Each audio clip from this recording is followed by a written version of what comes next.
If you are new around here, HoneyBook is absolutely one of my favorite tools in my tech stack to run my agency. Hey there, my name is Christy. I'm the CEO and founder of DaSilva Life. We are a systems and consulting agency, and I'm also a HoneyBook Pro. Now, HoneyBook has released so many incredible features in the past few months, and I plan to do update videos on those new features and give guided tutorials on those as well. But I actually want to back it up in this video and go back to one of the basics, but one of the most underrated and useful features. That is the client portal.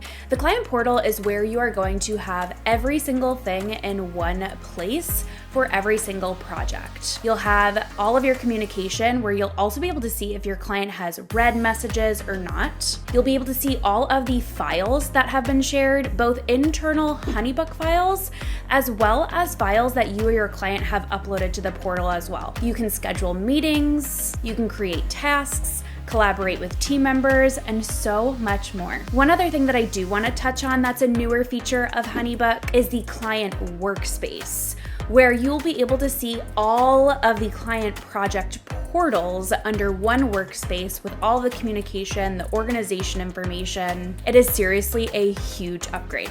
All right, now let's dive in to a walkthrough of the HoneyBook client portal.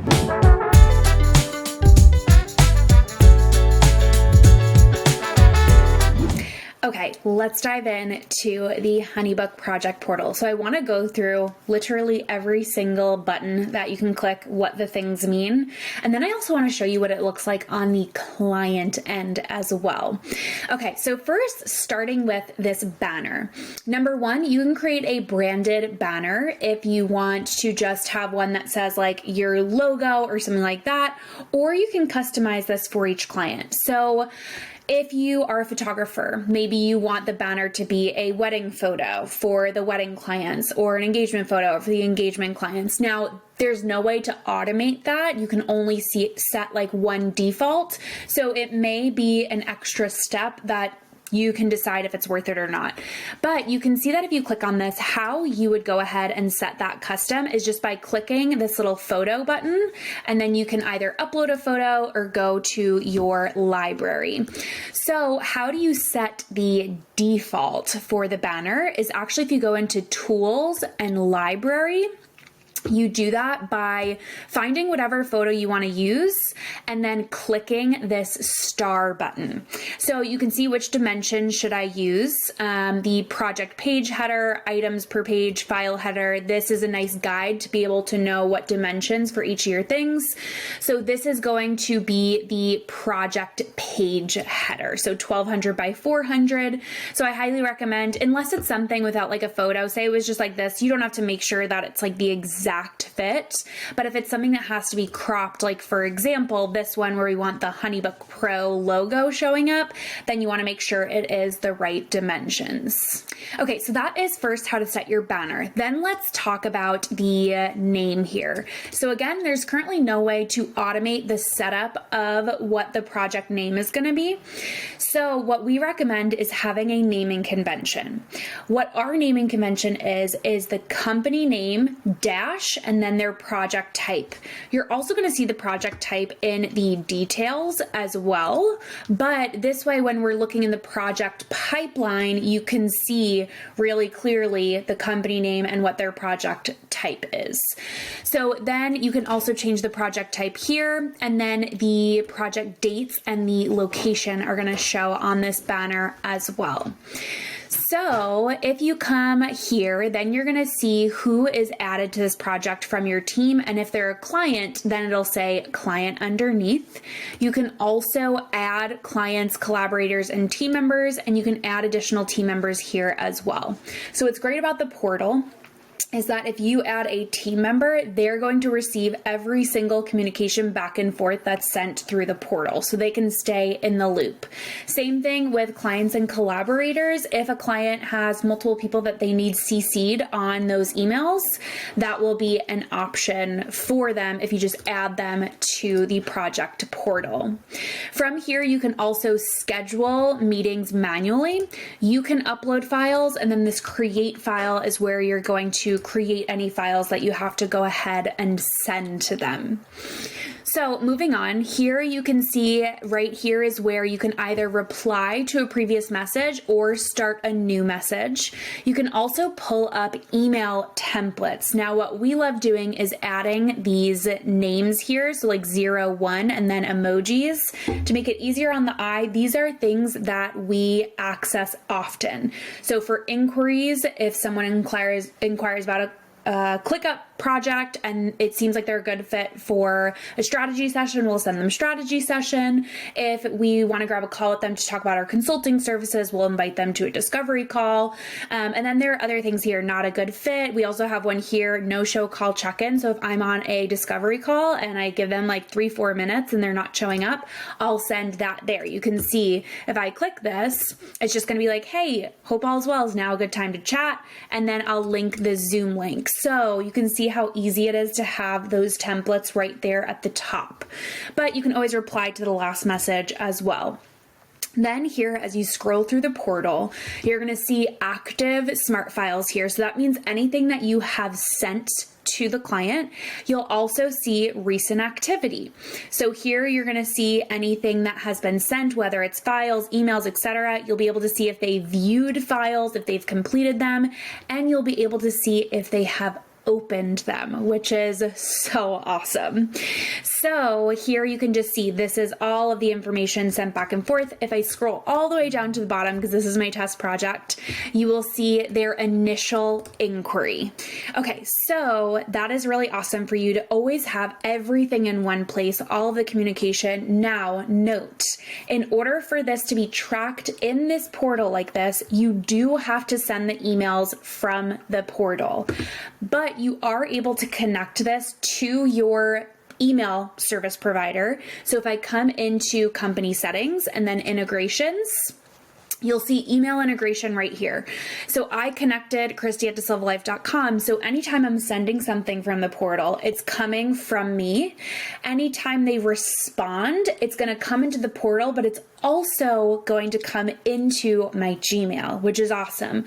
So once I go ahead and send it from the portal, then you can actually respond from your Gmail. You don't have to go back into HoneyBook to respond, but disclaimer, it will not provide tracking. So you can see here, emails sent outside HoneyBook cannot be tracked. So it will log it into the portal, right? Antonella from support responded, hey, thanks for your message, blah, blah, blah. But it was outside of the portal, so it can't be tracked. So just a couple notes there. Okay, next, let's go through this here, and then we'll get into files, payments, and details. So you can see this gray bar. This is only visible to you, and I will show you what it looks like on the client end.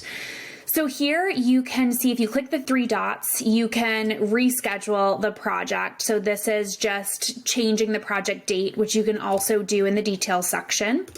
You can add a workspace to this. So either a client workspace, design brainstorming, team members, subcontractors, vendor collaboration.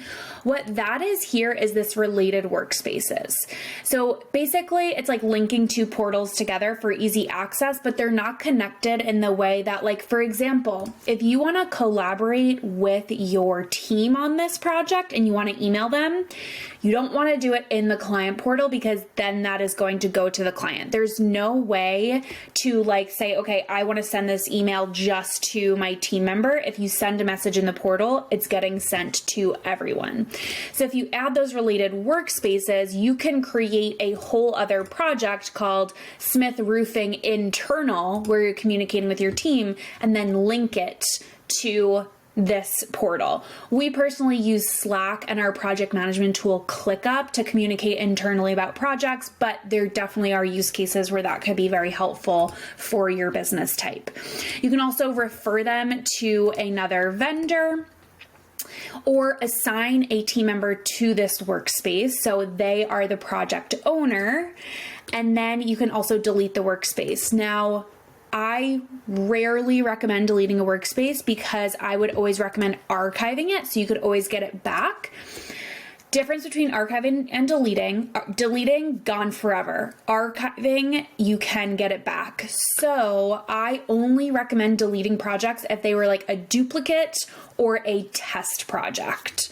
So note on that there. Okay, so that is those settings in the 3 dots. You can also send the client portal link. So you can either copy the link and send them, or you can select the person you want to send to, and then it'll send them that email. You can also customize this.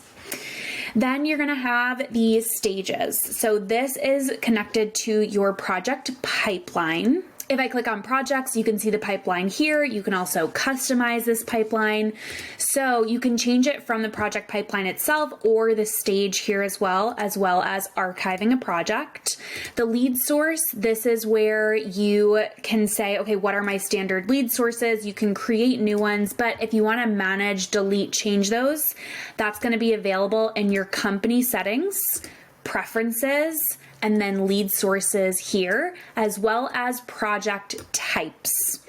So that is changing the lead source. That can also be automated through the contact form. You can add the lead source to the contact form.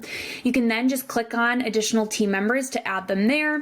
Project finances. You can also time track and then create invoices from that as well, which is super cool. You can create tasks for this client. So say I wanted to do like send client gift and then add a due date. Then that is going to show up in my task section, which I check religiously every day. You can also assign this to any other team member that is on that project portal, because note, if you do not add them to the portal, they cannot see that project. Then notes, you can add any notes about them and you can have them dated by, the time and date that you did them. I think that is a super cool feature as well. And then automation. So you can apply and delete automations from this section here. And note, you can only have one automation on at a time. And then, like I mentioned, you can add related workspaces to just quickly click in between those two. Okay, we're getting there. So that is definitely the biggest page, is that activity page. Then files, you will be able to see any smart files that you have sent. You will also be able to see anything that is drafted. So you can delete smart files here for sure if like these were duplicates or whatever, but note, your client cannot see any drafts. Only you and your team can. Then you'll also see any attachments that have been sent, any images in the project as well. And you can also upload images, attachments, PDFs, as well as your client. So say you're a wedding planning or photographer and you want them to upload like inspiration photos. They can do that right in the portal, which is awesome. So that is the files section. Now, again, note about deleting files. Again, I only recommend doing this if it is like a duplicate or a draft or something like that. Because if you delete a file, it's then going to wipe away all the history. So say you have an invoice and you want it to like stop the auto pay. What you would do is instead come into the file, click on settings, and then you would expire the file. And you could say expire now. That way it actually stops the file. If you delete it, then that data is gone from your reporting and your HoneyBook and you can't get it back. So be careful. Then payments. This is going to show, actually, it used to show the upcoming payments. Now it says like to go to the file. So I'm not sure if they're going to update things on that as well now with HoneyBook Finance. But you'll be able to see, like if you have a smart file with payments, it'll be like go to the file to refer to the payments. And then details. So this is where this white block up here you can see will be things that the client can see. So the project name, project type, date and location. So don't do your project types as things like problem client, dead lead. This is like literally what they're inquiring about.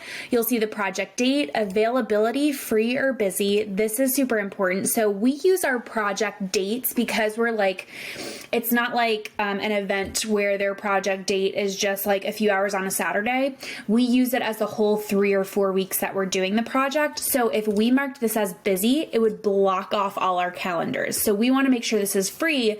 But if you actually do do want to block off your calendar, mark it as busy. Then also the project location. And you can add more project dates to here. So say it is a wedding client and you're doing the rehearsal dinner and an engagement session, etc. Then you can add multiple project dates. Here I have budget and guests in mind and about the project, but you can also actually add custom fields for project details in the company settings, preferences, project details. You can see I can't delete budget and guests, but you can add new ones. Now note, if you are using this to add new ones, it's only going to be for new projects you create. It won't backdate your old ones. So if you want to add, for example, let's use photographer, wedding photographer, maybe in every project you also want to know the fiance name, the fiance email, the paying party name, the paying party email. Those are great fields to be able to add to every standard project portal. Okay, and then lastly, private details. So this is where you're going to view your notes. And again, you can expand this. Your client cannot see this. Okay, so that was a lot. Last thing I want to touch on before showing you what this looks like in the client end is the new client workspace. So if you click on the client, you can click go to client workspace, and this is where now you're going to have an entire overview of this client, their company, the different projects, the communication across all the portals, the client worth, the calendar if there are any specific events coming up, and then any private notes about the client as well. So from here, you can also see payments and then click into these different projects.